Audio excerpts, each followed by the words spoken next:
Nacho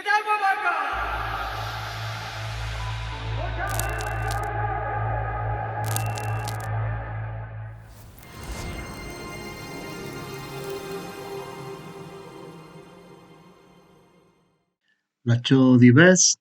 I am Miguel Ángel Vargas, theater director and art historian. Today we are going to have a lesson, I would say more an open conversation on Romani Performing Arts. For me, talking about a history of the theater, whatever history of the theater, implies making a narrative construction with the intention of correlating, connecting some events with others. From the awareness that what we have are the remnants, the result of memory, the left, what is left. So we have that, something that the remains of what has been felt, heard, or seen in a concrete moment, normally an exceptional moment, but whose main trace is also through written text. Any kind of text, like normally literary, but could be administrative or legal.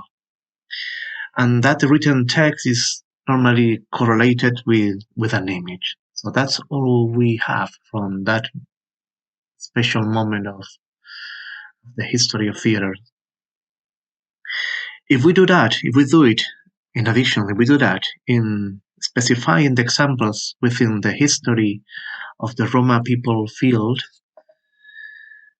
we will have to be careful because thousands of years of history could find an accumulation of data obsessed with the theatrical fiction of the gypsy character. When we decide to use the name of performing arts instead of focusing on theater, we do so with the intention of promoting a change of vision, almost a change of paradigm for what among the different tools that we have. At the moment, we are relying, we decide to rely, or we will use because it will give us important insights. So we will use the colonial option.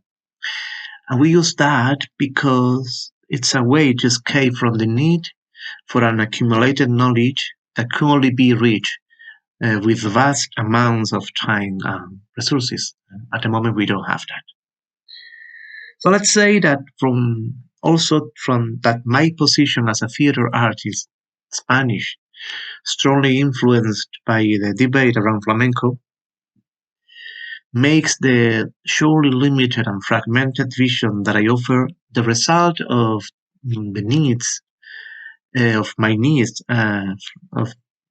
my artistic practice, but also from the awareness of the limitations of the Roma theater imaginary repertoire.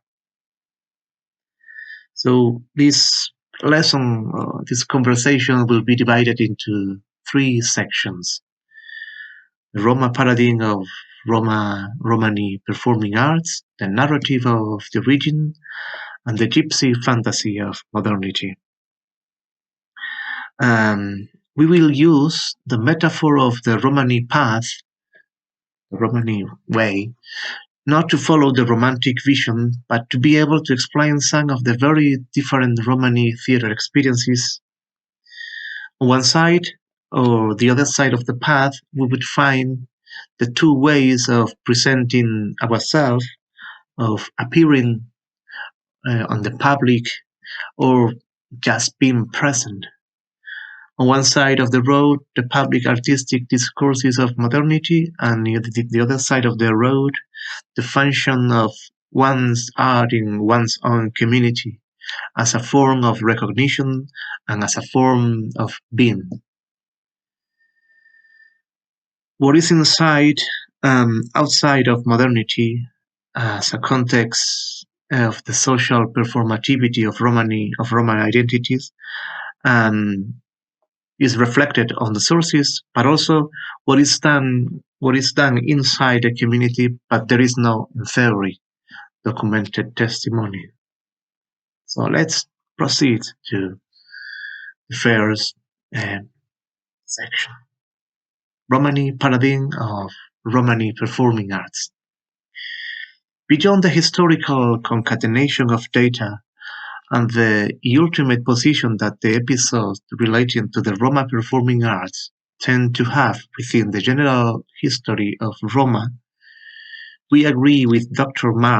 Adrian Marsh, that the academic research of the 18th and 19th centuries have marked the periodization to which the history of Roma is usually subjected.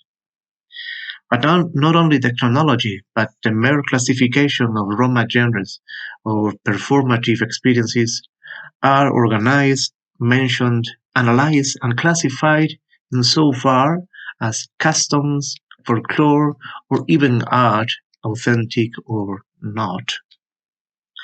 Therefore, in the need to question other people's chronologies and create our own, it's still to be done the task of connecting, for example, the periodization proposed by Dr. Ian Hancock, that one that is divided in 4 moments: the Yaripé, the beginning; the Nakipé, the march; the Resipé, the arrival; and the Buharipé, the installation in Europe. So that chronology, which is like the before being in Europe chronology, with the one that would continue with the chronology that the different researchers of the modernity and coloniality team used to explain the configuration of the world from 1500 to 2000. The path we were talking about is then the one in which we witness together the decentralization of the European centers of powers toward the Atlantic space and the development of the colonial pattern of power from which derive, as Quijano says, Aníbal Quijano, other elements beyond social class, the exploitation of work, that racism, sexism, and fundamentally knowledge epistemicide. In short, the time of the Roma is also necessarily different on one side or the other of the road, on and off the stage, in the theatrical building rectangle or in the party circle, in fiction or in affirmation. We would therefore say, simplifying, that we will have a period prior to modernity, which goes from the life in that Indian neighborhood in Ghazna, as Dr. Adrian March taught in his thesis, as in Ghazna, in the Ghaznavi Empire, to the complex ethnic and social mosaic of the Ottoman society with its Romani puppeteers and purveyors of folk tastes. So then we would have the long passage through Europe with its obsessive theatrical presence, and then finally we would arrive in the 20th century with the theatrical projects of Roman emancipation. So that would be like the chronological framework we should be working on. So let's move to the second section, the narrative of origins. The questioning of narratives of origins of the current academic research has yet to find a way to explain and answer the multiple demands that continue to be raised from public and internal performativity of Roma artists.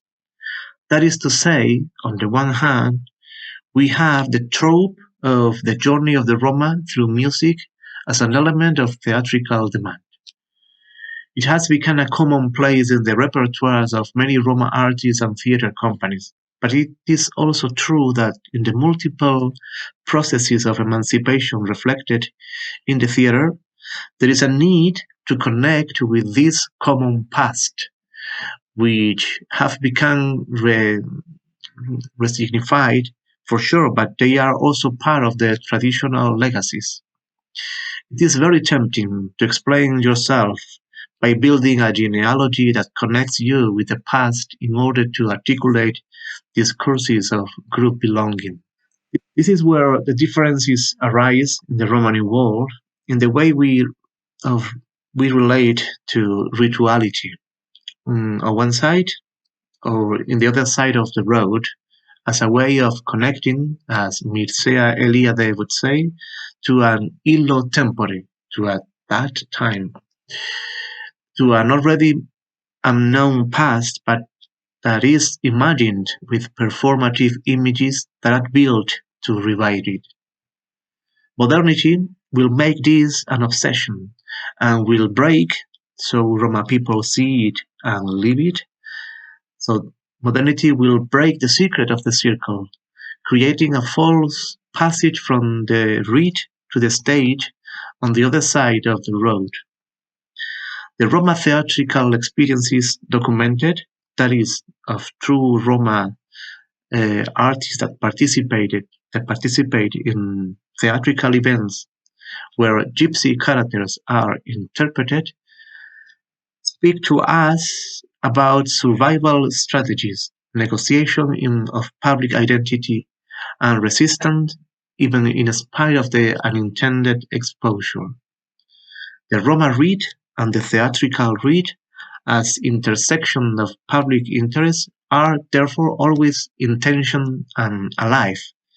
We can see then that the identities represented on stage in fictional interaction and in a space of frontal relationship with the audience sometimes contrast with other forms of exposure to the sensory narrative, but also what is done within the community inside on its own theatrical read, which is influenced by what the scene reflects. Modernity does not see the Roma reality on a stage, but Roma reality that reflects the fantasy of modernity. So now let's move to what could be the gypsy fantasy of modernity. The project that began around 1500, that of modernity, is the one that establishes the rules of the game and of life and the rules of the stage with which we continue to live. What should we include in a history of Romani performing arts? Only those plays, theatrical manifestations that we are certain are Roma people?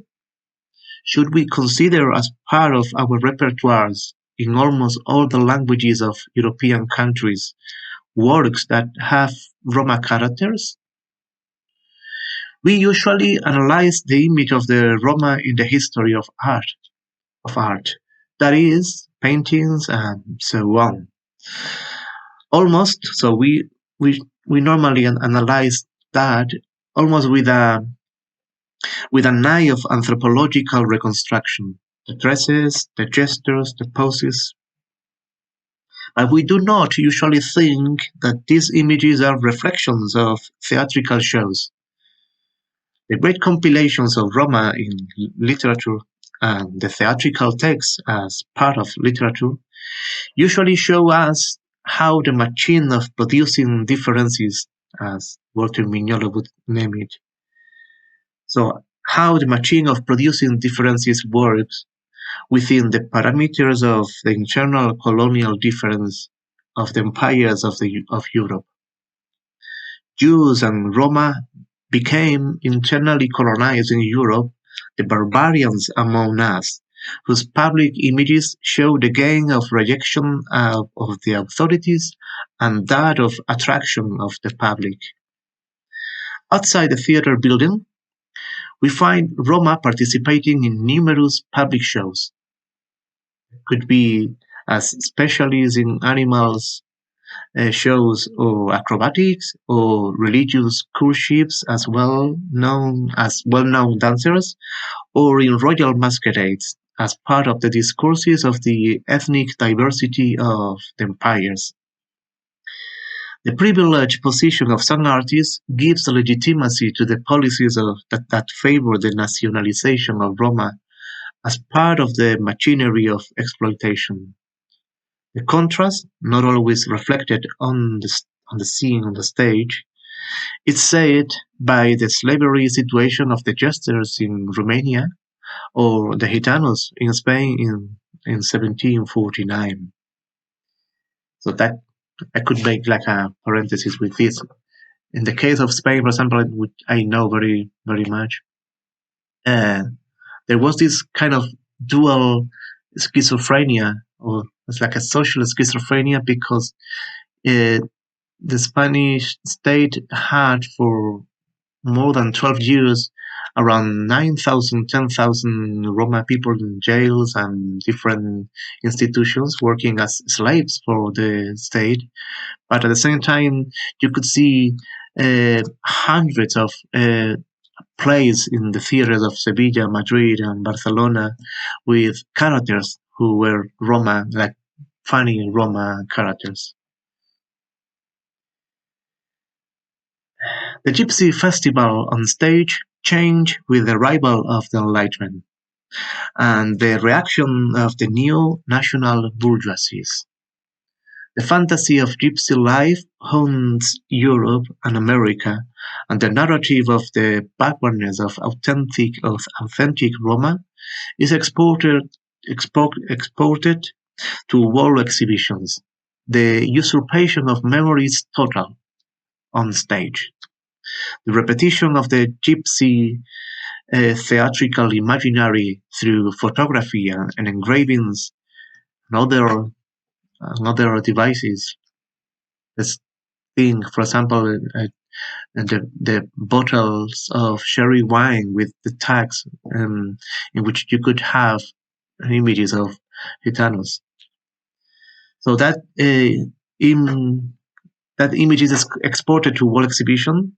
So the repetition of the gypsy theatrical imaginary through photography and engravings establishes the framework in which the Roma identity moves in public discourse. Art matters, but not Roma lives. So let's take the example of the performances.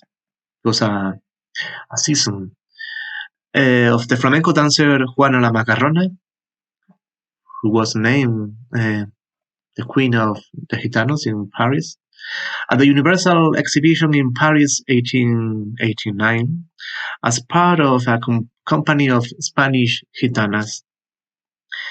Almost all of them were professionals who made a living in the cafés cantantes, which were like a special venue in Spain at that time. So they were making a living in the cafés cantantes in the main Spanish cities. They were city Roma, proletarianized maybe. The organization of the event, of the theater in which they were performing, saw fit to design a space for authentic Gitano art to be developed, and for this, a scenery of a cave is designed and built. So fires, natures, rivers. For artists who sell the cruel joy of Gitanismo or Bohemianism or the thousand names of the gypsy fashion in Europe and beyond Europe.